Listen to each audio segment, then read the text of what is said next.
All right, this is the video solutions for AP Physics suggested problem set 2.3. So we're starting with problem number 326. So this is in chapter 3, number 26. So we have a helicopter that has 4 blades. Each of these is 3.4 meters long. So that's from the central point to the tip. So it is 3.4 meters from the center to the tip of this rotor. The model is in a wind tunnel and it rotates at 550 revolutions per minute. So we have 550 revolutions per minute. And we want to find the linear speed of the blade tip in meters per second. So first, we're going to go ahead and turn this into radians per second. So the way we're going to do that is we know that for 1 revolution, we have 2 pi radians that we rotate through. And we also know that for 1 minute, we would have 60 seconds. So I'm setting it up this way as a unit conversion so that revolutions cancel and minutes cancel, leaving me with radians per second.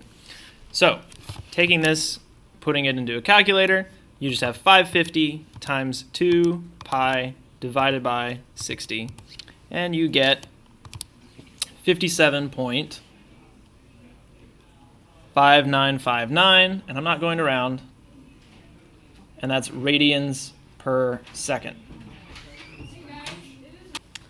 So, we have our rotational speed here, which is radians per second. Now we want to talk about the linear speed of the blade tip. So this right here is in radians per second. So now we need to turn this into a linear speed. So how do we go about doing that? Well, we know that arc length is r times theta. So if we just take the time derivative of both of these, we would actually see that we have velocity is equal to r times, now this is what we would call omega. So this right here is omega, which is the time derivative of angle. So if we want to get a linear speed, we can just take our radius, which is 3.4 meters, and multiply by our angular speed of 57.5959 radians per second. So because radians is not a real unit, so to speak, I can just multiply these two together and end up with an answer of 195.826 meters per second. So the radians just vanish. And if I really want to report this with a correct number of sig figs, I'm probably going to round this to 196 meters per second. So this is all that we have for A. Now B says, what is the radial acceleration expressed as a multiple of g? So in order to find the radial acceleration, I'm going to remember that my centripetal acceleration formula is linear speed squared over radius. So I have my linear speed right here. So my centripetal acceleration will be 196 squared over my radius of 3.4 meters. I should say this is meters squared now per second squared. And so my centripetal acceleration will be 196 squared divided by 3.4, which is quite a large number of 11,298.8. And this is meters per second squared now because one of my meters will cancel in these units. So this is quite a large centripetal acceleration. And so since g is equal to 9.8 meters per second squared, we're just going to see how many times 9.8 this is. So we'll just go ahead and divide 9.8 into this, or we can actually do it as this. So we'll just say, instead of just dividing for no reason, we'll say multiplying by the numbers of g per 9.8 meters per second squared. So plugging this into a calculator, we will see that our centripetal acceleration in terms of g's is 1,150 3, we'll go ahead and round it, Gs. So that's a pretty large acceleration. You would not want to be attached to the end of that rotor tip. Moving to 3.28. So the radius of Earth's orbit around the Sun, which we're going to assume is circular, and it pretty much is 1.5 times 10 to the 8th kilometers. So we'll write this 1.5 times 10 to the positive 8 kilometers. And the Earth travels around its orbit in 365 days. So my period is 365 days. And we want to find the magnitude of the orbital velocity of Earth in meters per second. So we want to find the orbital velocity, which is just this linear speed. So if we want to do this in meters per second, then we're going to have a little bit of units to convert. So let's start by converting kilometers to meters. So that is simply 10 to the third meters per kilometer. So my radius is in fact 1.5 times 10 to the 11th meters. And to convert our period to seconds, we have a little bit more to do here. So we have 24 hours per day. Then we have 60 minutes per hour. Then we have 60 seconds per minute. So if we plug all of this into a calculator, we get, in terms of seconds,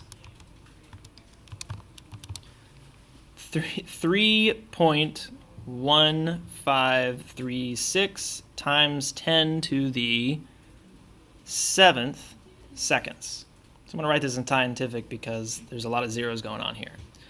So my period and my radius should be enough information in order to figure out my linear speed. And I can do that by saying, all right, I'm going to travel around a circle with some circumference once per period. So I'm going to have 2 pi r over the orbital period is my actual orbital speed. So for us, that'll be 2 pi times 1.5 times 10 to the 11th over 3.1536 times 10 to the 7th. And plugging all of this right into your calculator, which might take a moment.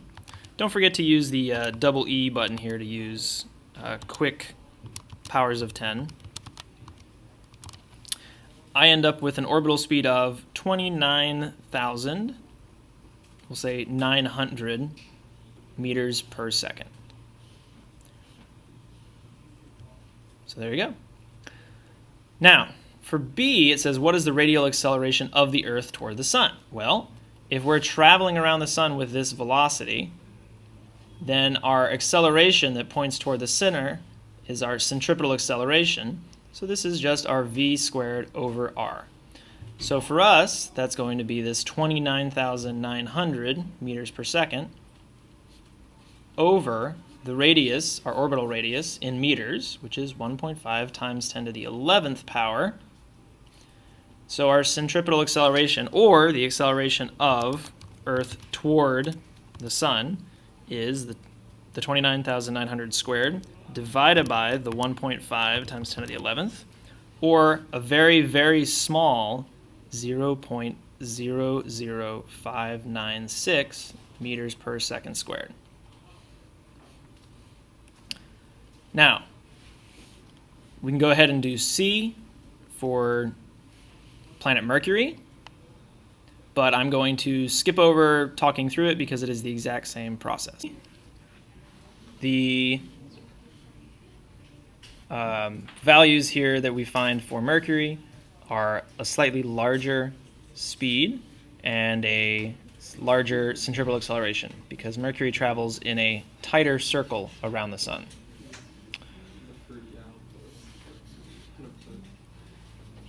All right, so problem 3.30.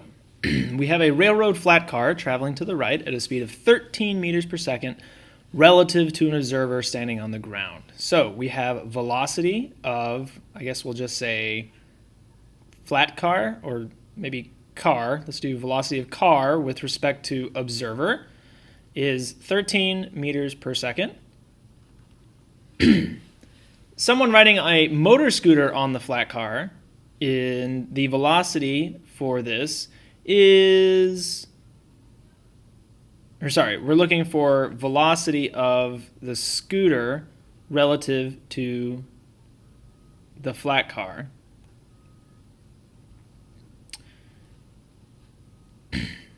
Now, A says what happens if the scooter's velocity, so velocity of scooter, relative to the observer is positive 18 meters per second.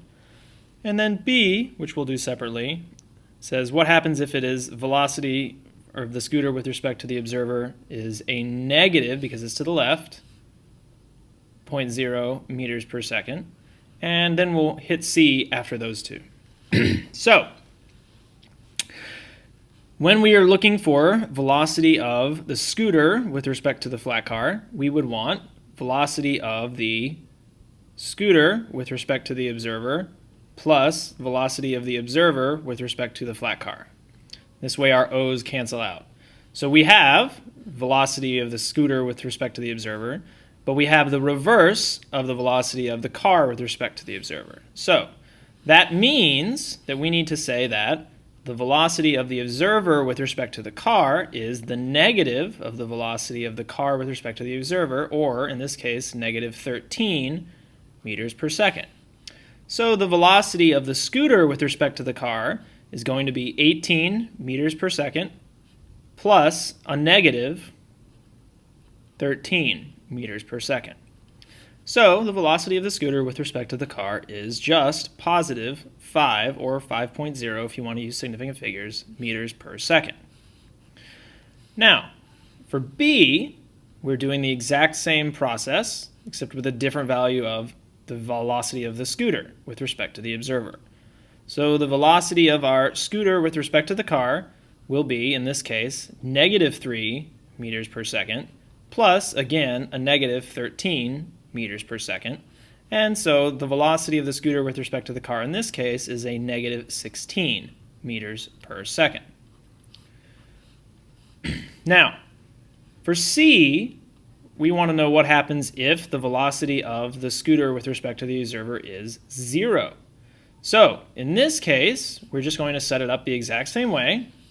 So we have velocity of the scooter with respect to the car equals 0 plus negative 13 meters per second, gives us just velocity of the scooter with respect to the car as a negative 13 meters per second.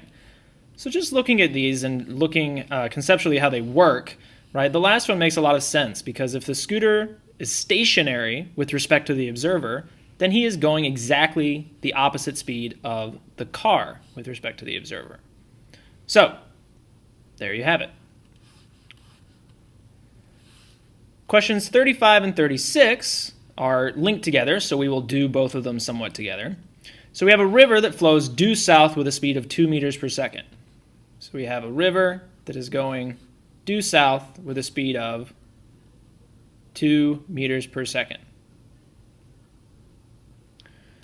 We're steering a motorboat across the river, and your velocity relative to the water is 4.2 meters due east. So we're actually going to go back and we're going to edit this velocity to have a subscript that says the velocity of the water with respect to the earth is 2 meters per second south. So we're actually going to say this is in the J direction. Then we have a motorboat that is going 4.2 meters per second east. So I'll just sketch a quick little boat, and the motorboat is going to the right with a velocity, so we'll say boat with respect to the water is 4.2 meters per second, and this is east, so we'll say that's the I direction. So in case you're not following along, we have to the right, this is our positive x and up. So actually this is flowing south, so we should edit this again as well to say negative 2 meters per second. This is why you really should define your coordinate systems before you start working. And so this would be north if we're interested, and this would be east if we're interested. So putting these together, we need to also know that the river is 500 meters across. So Here is all of the information we're given. So A asks, what is your velocity, magnitude and direction, relative to the Earth? So you are going to have, so this is velocity of, we'll say, boat. So actually, let's go back and edit this subscript to make a little more sense. So this is the velocity of the boat with respect to the water, which is actually the velocity of you with respect to the water because you are in the boat. So we'll do velocity of you with respect to the Earth is going to be the velocity of you with respect to the water plus the velocity of the water with respect to the Earth. So in this case, these are all going to be vectors because these are in fact two-dimensional. So the velocity of u with respect to the Earth is going to be velocity of u with respect to the water, which we have, that is 4.2 I hat. So these are meters per second. I'll just leave the units off for now. Plus the velocity of the water with respect to the Earth, which we also have as negative 2 j hat. So our velocity is just this vector right here. So we need to go ahead and find magnitude and direction for this. So the velocity's magnitude is just going to be the square root of our I component squared plus our j component squared and square rooting all of that. So this will give us our magnitude. So if we plot this into a calculator, we have 4.2 squared plus negative 2 squared, all square rooted, which gives us a magnitude of this velocity that is rounded to be 4.65 meters per second. So there's our magnitude. And then the direction comes from using arctangent. So we have theta equals arctangent. And we need to be careful here. So we have our y component over our x component. So we have negative 2 over 4.2. And the reason we're doing that is if you look at this vector, or if you were to sketch this vector on a coordinate system, so we have x and y, we would have something with a negative 2j component and a positive x component. So we want something that is going in this direction. And it's always a good idea to sketch this because when we plug this into our calculator, make sure you're in degrees if you want to work with easy numbers, we get the value that is 25.46 degrees. So really I should say 25.5 degrees. Now, the issue here is, based off of my vector, I really should have an angle that is negative. So make sure that you're not just reading the number and you're paying close attention to the sign. So we have a negative 25.5 degrees. Now, B says, what is the velocity of the boat? B says, how much time is required to cross the river? So if this is my velocity and I care about how long it takes to go across the river, I only care about the horizontal component of this velocity. So my Vx, in this case, is just the 4.2 meters per second. So if I want to know how long it takes to go 500 meters, I just need to know that delta x is equal to Vx times t. So I'm solving, in this case, for time. So time will just be the total displacement or distance traveled here divided by Vx, which will be 500 meters divided by my x velocity of 4.2 meters per second. So this time just calculates out to be approximately 119 seconds. Then for part C, we want to know how far south of our starting point will be when we reach the opposite bank. So this is actually quite an easy extension because now we just look at the y part. So our change in y position will be Vy times t, and Vy is just the y or the j component of our velocity vector. So delta y will end up being, in this case, negative 2, we can say meters per second, times 119 seconds. And so plugging this into a calculator, we get negative, or 238 degrees south. You can write it either way. So negative 238 meters, not degrees, I'm sorry, meters south of your starting point. So you can go ahead and either circle this as is, or you can write 238 meters south of your starting point. Now, I'm going to change colors for the second part of this, which is 36. So A says, in what direction should you head to reach a point on the opposite bank directly east from your starting point? So this is the second part.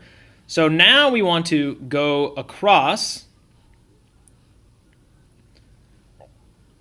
and we have several vectors going on here. So we have this vector, which is the velocity of the boat, or u, with respect to the water, which is still 4.2. So this is the velocity of u with respect to the water, because this is the actual velocity that you are traveling. This is where you are going.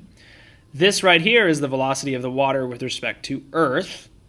And so therefore, we want this net result of going directly across. So this right here is going to be our actual velocity after accounting for the fact the water is moving. So we have the velocity of u with respect to the Earth, and we're defining this angle as, we'll say, alpha. So how do we go ahead and find this? Well, we can just use some trigonometry. So we have the sine of alpha equal to the magnitude VWE, so V of the water with respect to Earth, over the hypotenuse, velocity of u with respect to the water. Or we can write these numbers in as 2 / -2. We just want the magnitude because of the way we've drawn this, over the velocity of u with respect to water, which is still 4.2. And so alpha will be the arc sine of this ratio, 2 over 4.2. And so this alpha would end up being 28.4 degrees. So this is the angle we should head in order to go straight across. Skipping down to B, we have an interesting situation where we just need to find one side of a triangle. So the velocity of u with respect to Earth is just going to be the square root of the velocity of u with respect to the water squared minus the velocity of the water with respect to Earth squared. So this is just from the Pythagorean theorem. So substituting in values, we're going to have u with respect to water, which is squared, minus water with respect to Earth squared. And so plugging this into your calculator, you end up with a positive 3.69 meters per second as our velocity with respect to Earth. And so really this should be in the I direction if you're curious.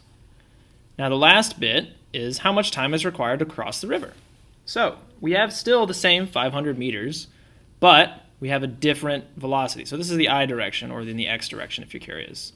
So our delta x is, again, equal to Vx times t. So the time to cross the river will be our distance traveled over our velocity, which for us is still 500 meters, but a new velocity in the x direction of 3.69 meters per second. And so if we take these two numbers, put them in our calculator, we see that you have a time now of 135.5 seconds in order to get across the river, because some of your velocity is being put toward going against the river. So question 38 is similar to the other two questions. This is also similar to our example that we did in class. So an airplane pilot wishes to fly due west. A wind is blowing at 80 kilometers per hour to the south. So we have a wind. So this is a wind. So this is the velocity of the air with respect to the Earth. That is 80 kilometers south. So we'll say it's negative 80 in the j direction. So just in case you're following along at home, to the right is positive x still, to the right, or to the up is positive y. And the airspeed of the plane, which is its speed in the air, is 320 kilometers per hour in some direction. We want to know in what direction should the pilot head in order to actually go straight west. So let's say that we want to go straight west against this wind. We actually need a velocity that is up and to the left. So this velocity of the air with respect to the ground is over here. Perhaps I'll use a different color for this. So this velocity corresponds to this part right here.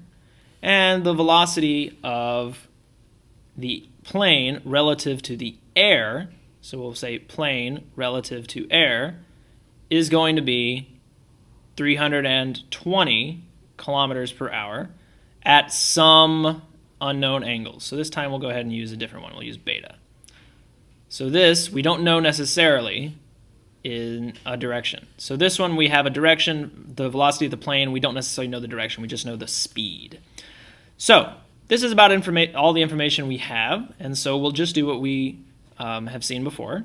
And that is, in order to find the direction, we are first going to simply find the arcsine of this. So sine of beta, as we have derived it or written it, is going to be the 80 over 320. And this is going to be now an arcsine of 80 over 320, which will give us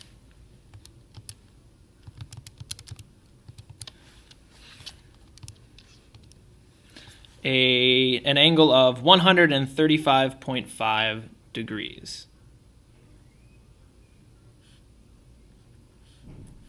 And that's the angle we need to travel in order to go directly west. So the last bit is we want to know the speed of the plane over the ground. So we need to know the velocity of the plane with respect to Earth.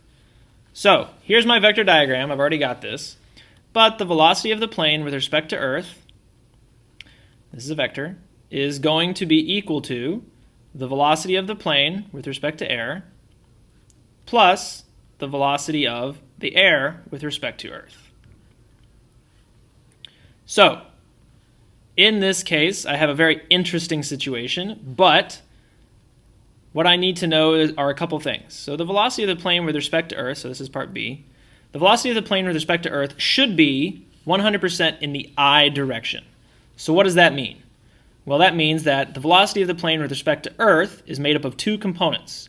It's 320 times the cosine of beta in the I direction, plus 320 times the sine of beta in the j direction, plus, or rather minus, velocity of the air with respect to Earth, which is negative 80 j hat. So if we did our calculations correctly, we should see that the j components cancel each other out. And in fact, if you check that with your calculator, they do. So the remainder just comes from 320 times the cosine of what we just found, the angle we just found, which is negative 228 meters per second in the I direction. And that's all there is to this two-dimensional relative motion problem. So, question 39 is a calculus problem. We have a rocket fired at an angle from a top of a tower that has a height h0 or h0 of 50 meters. So let's sketch a quick little tower here. And it has a height h0 of 50 meters. And because of the design of the engines, its position coordinates are of the form. So we have two different coordinates here. We have x of t, which is a plus bt squared, and y of t, which is given to be c plus dt squared. So a, b, c, and d are all constants. We don't necessarily know anything about them. The acceleration of the rocket 1 second after firing is given to be 4I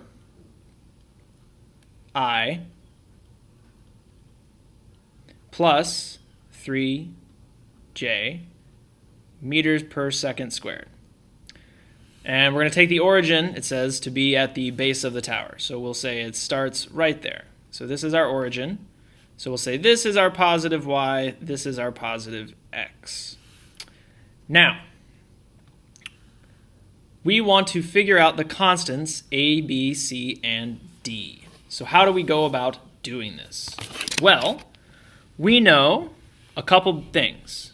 One bit of information we know is that at time 0, so x of 0, we know that our origin, so our rocket starts right here. It's a terrible rocket. Our rocket has an x-coordinate of 0, and that should be 0 meters.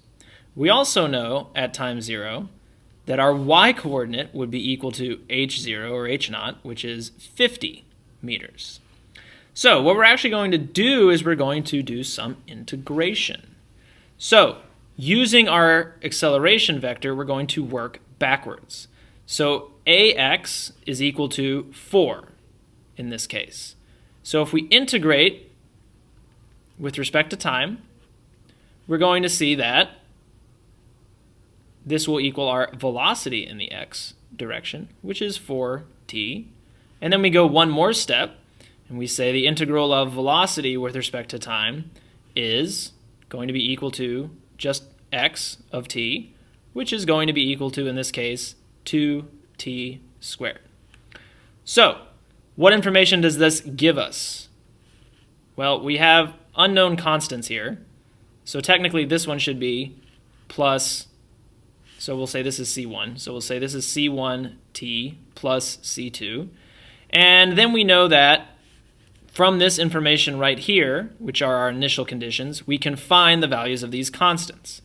Well, one bit of information we know is that this is the form of our x of t coordinates.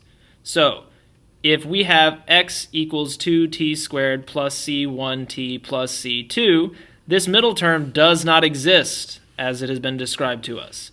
So let's go ahead and get rid of that, or say that c1 is equal to 0. The second part comes from our initial condition. We know that x of 0 will be 2 times 0 plus this c2. Well, this c2, we really should say, is a. But for us, this is equal to 0, so c2 is equal to 0. Therefore, we know the following. A is equal to 0, and b is equal to our coefficient of the squared term, which is 2. So this is the first part of our answer. The second part comes from doing the same thing but in the y direction. So we have the integral of ay dt, which gives us velocity in the y direction, which is going to be going from 3, so this will be 3t plus, we'll say this is going to be c3 at this point, some unknown constant. Then we go another step and we say the integral of y with respect to time is going to be our y position. So that's going to be, in this case, 1.5 t squared plus c3 times t plus some new unknown constant, c4. So here we're going to use our initial conditions again, but we can do the same simplification we did before. There is no t term, so this c3 must be equal to 0. So therefore, we know that y as a function of time is going to be 1.5 t squared plus c4. So y of 0, which is 1.5 times 0 squared plus c4 equals, in this case, 50. So c4 is going to be equal to 50, or we can say that c4 is our constant, so this is actually equal to just c. So our final bit of information should be that c equals 50, and then d comes straight from our y equation, which is 1.5. So we just did some indefinite integrals, and we used our initial conditions and the forms that were given to us in order to figure out the values of those constants. Part B says, at the instant after the rocket is fired, what are its acceleration vector and its velocity? So here we're going to take our x and y functions. So this is going to be x of t is defined as 2t squared, and that's it. And y of t is going to be defined as 1.5 t squared plus 50. So we can just say that our position vector is 2t squared I hat plus 1.5 squared, or t squared, I'm sorry, 1.5 t squared plus 50 j hat. So this is our position vector. To get our velocity vector, we're just going to be taking the derivative of it. So, and this is just the instant after it's fired. So our velocity at some later time is going to be the derivative with respect to time of our position vector. So this will be, in our case, 4t I hat plus 3t j hat. So the instant after it's fired, v0, our velocity should just be 0. Then, for our acceleration, we're going to take the derivative with the velocity, or derivative of the velocity with respect to time. So that's going to be 4 I hat plus 3 j hat. So our acceleration at all times is going to be 4 I hat plus 3 j hat. So technically these are all vectors. I should be better about that. So here's our velocity right after firing. Here's our acceleration right after firing. And then our final bit here is we want to find the x and y components of the velocity 10 seconds after it's fired. So how does this work? Oh, so we want to find it 10 seconds after it's fired and find out how fast it's moving. So for C, we're going to use the expression we just had. So we're going to do v of 10. So that's going to be 4 times 10 in the I direction plus 3 times 10 in the j direction. Or we can just say that this is 40 I hat plus 30 j hat. So this is our velocity vector. So now we want to find the magnitude and direction. So we can write this out again for the umpteenth time. But let's just skip ahead and say that the velocity at this point is going to be the square root of the 40 squared plus 30 squared, all square rooted, which is just 50 meters per second. And then in order to find the angle at which it is traveling, we're going to use arctangent. And so we're going to have the arctangent of the y component over the x. So that would be the arctangent of 30 over 40, which for us is just going to be 36.9 degrees, approximately. So this is our speed and direction for our rocket 10 seconds after firing. Then the final bit is, what is the position vector of the rocket after 10 seconds? So here we can actually go back up to our x and y functions. So I'm going to put this a little out of order. And we have d, which is x of 10, is just going to be 2 times 10 squared. Or we can say that this is, in fact, 200. And our y of 10 is going to be a little bit more complicated. So it'll be 1.5 times 10 squared plus 50. And so plugging this in, we have 150 plus 50, which is also 200. So our position vector is going to be 200 I hat plus 200 j hat.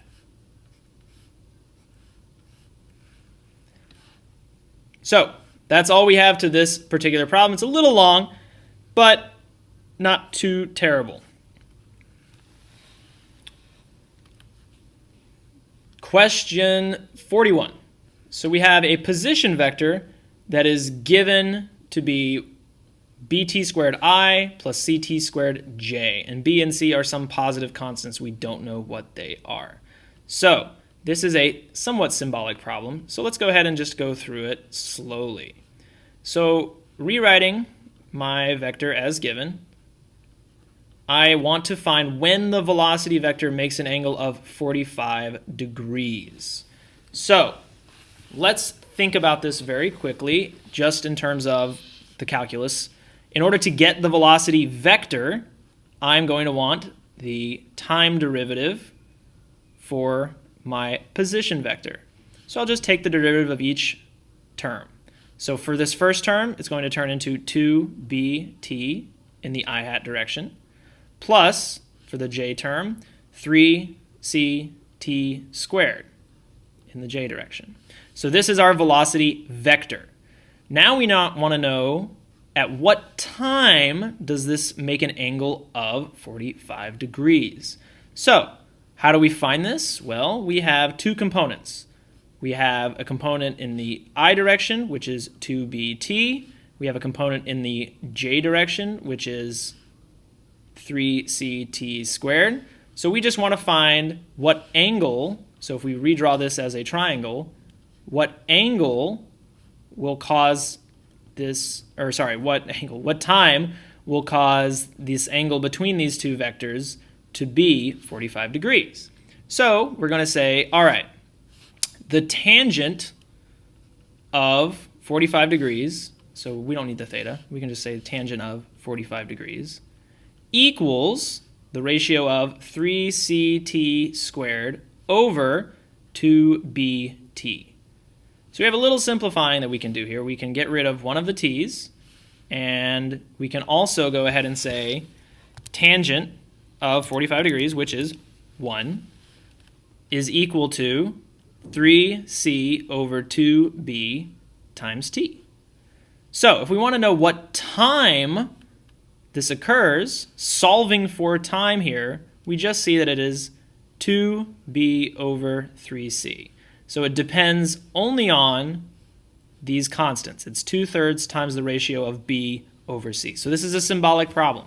This doesn't mean much unless you have some specific values for these constants, but if you're designing something that you can change these parameters, this is a very powerful result.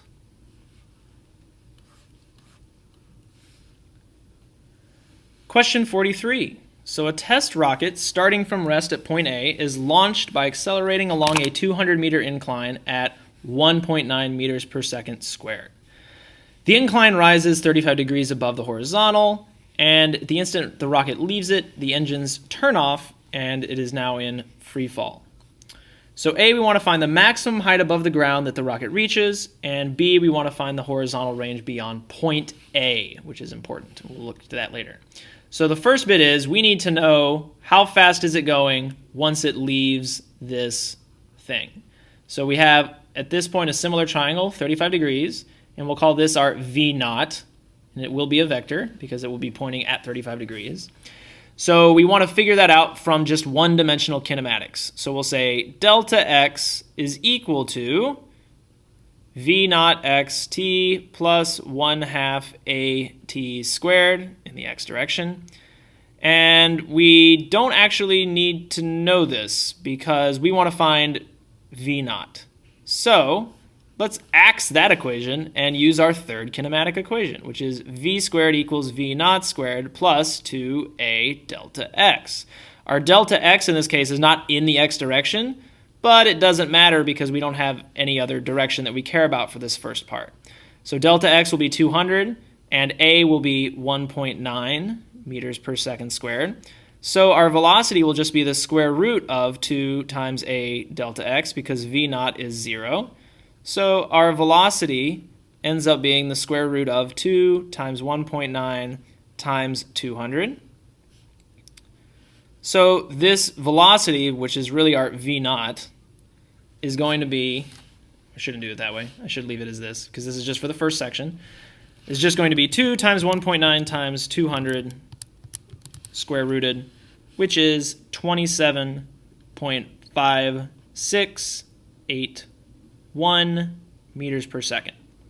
So this is my initial velocity. Now the next part is, once it leaves the ramp, it is now in projectile motion.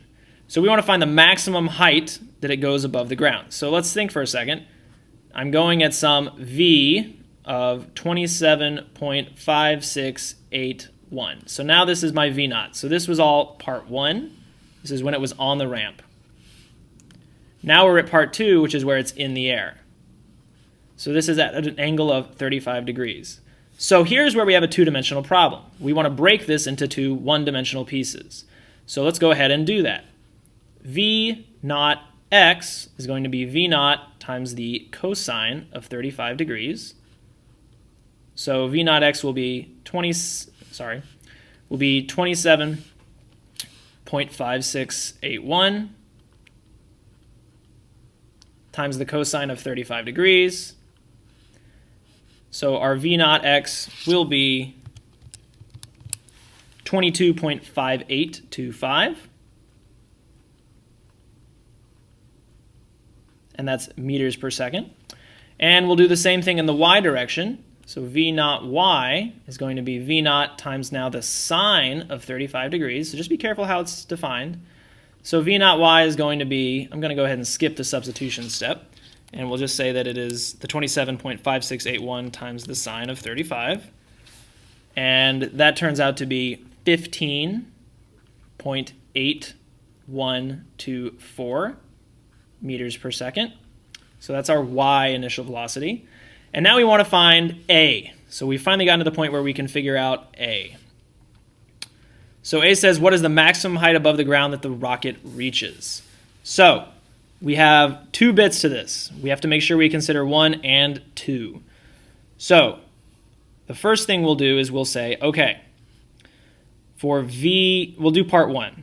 So in order to get to the end of the ramp, we just have a triangle with a hypotenuse of 200 meters and an angle of 35 degrees. So this side right here, which is our, we'll say y1, is going to be equal to the hypotenuse, 200, times the sine of 35 degrees. So y1 for us is just going to be 114.7 meters. And then for the second part, for y2, we're actually going to use the third kinematic equation again.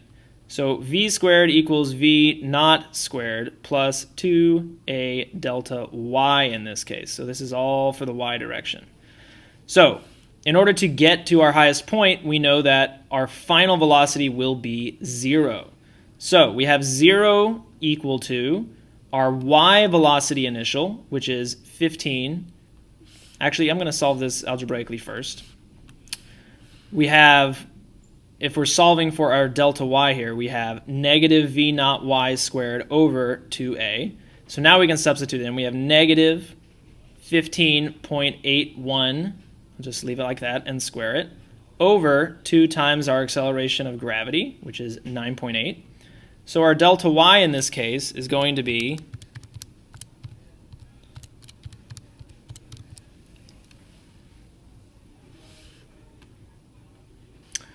actually this should be negative 9.8 if we're plugging it in correctly. So we should get a delta y of positive 12.75 meters. So it's not going very fast. And then we put these two together. So our y max is going to be y1 plus this delta y, which is going to end up being a y max of 127, we'll say 0.5 meters.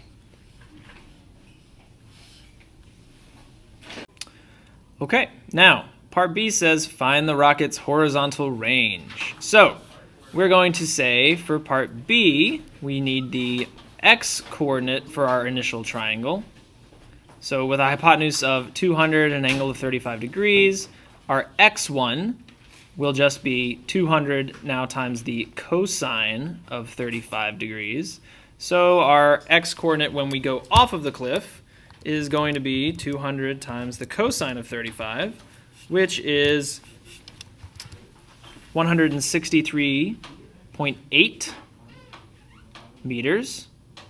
And then for the second portion, if we're doing range, we actually have to think about this a little bit harder. We have to actually take our time in the air and find out how long it's traveling in the x direction. So, how do we go about doing that?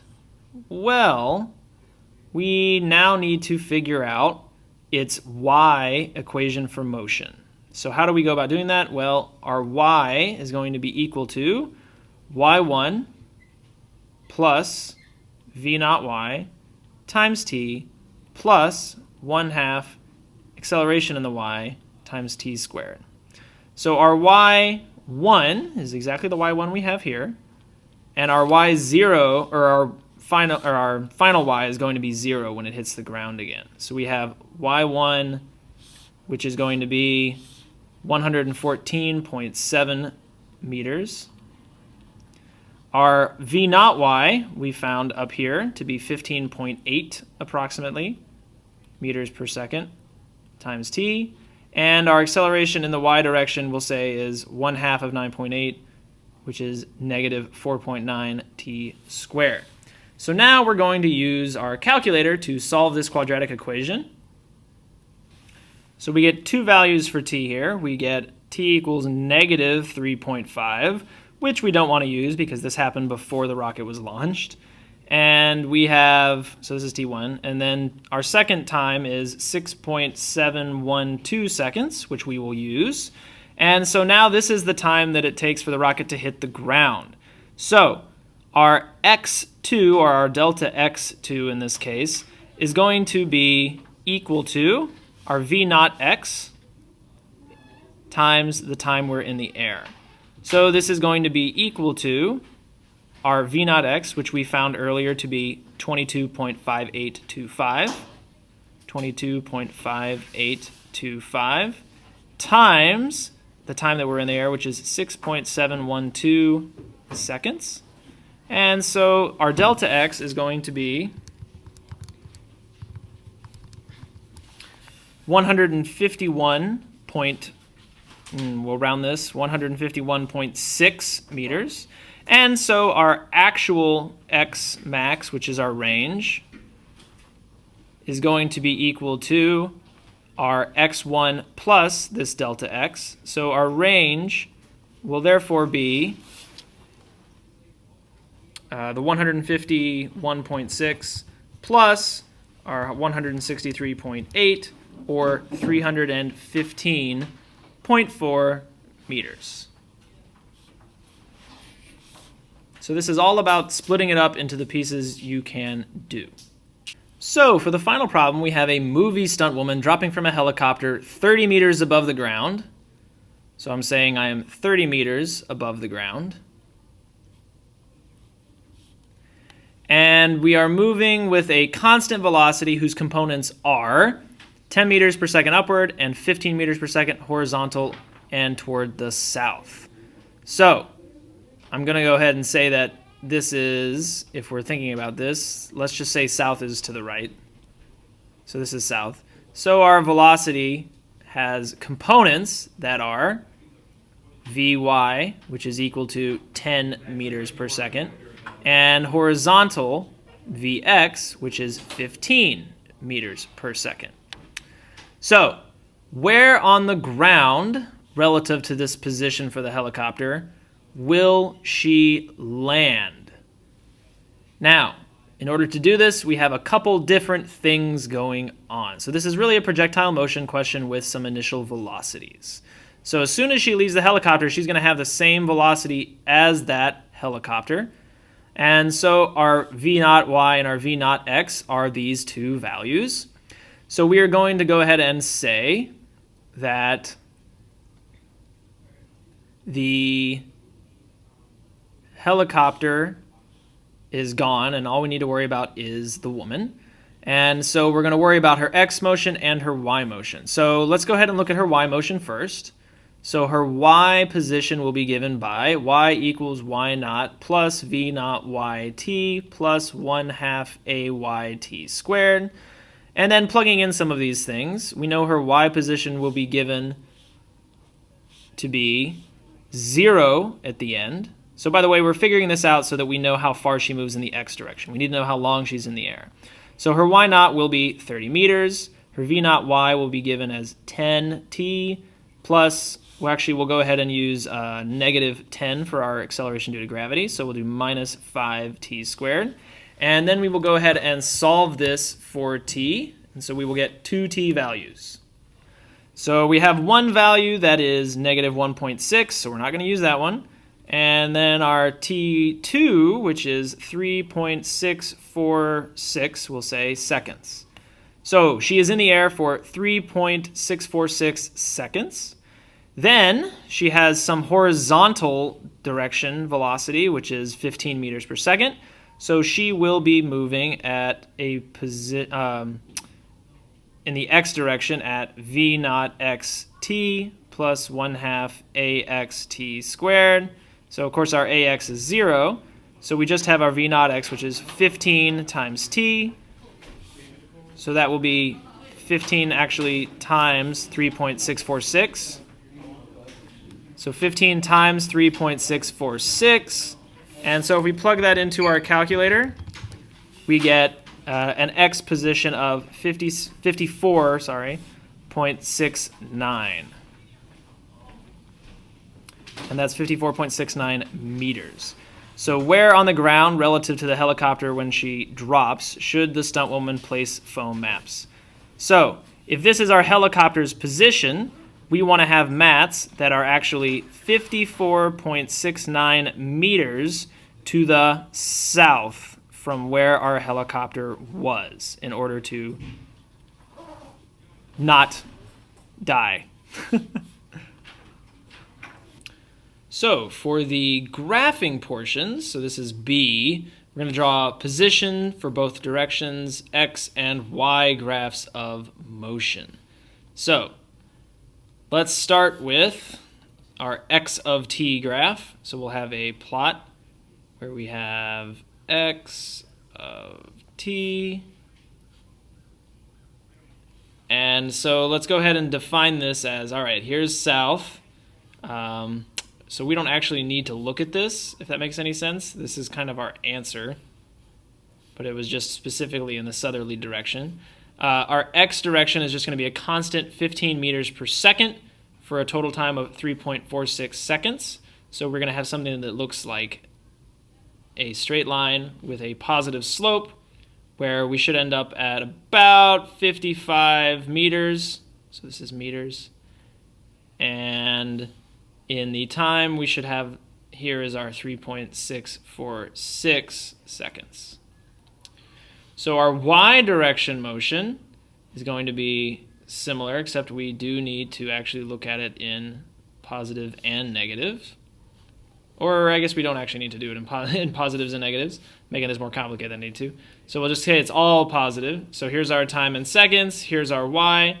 So we're going to start at an initial y of 30 meters, and then we're going to start with an initial slope of approximately 10 meters per second. So we're just sketching this, however. So we'll start at 30 meters, we'll go up, and then we'll come down. And so we have this marked as 30 meters, and again 3.646 seconds until it hits the ground. So of course our velocities, so for the x direction we have just a constant 15 meters per second. This could be a little bit more constant. So there's a constant 15 meters per second. And then for our y direction, we have an initial y velocity of positive 10 meters per second, but then we have a constant decrease down to our 3.646 second mark. And so we will say that the slope of this is equal to negative g, which is an important feature for this graph.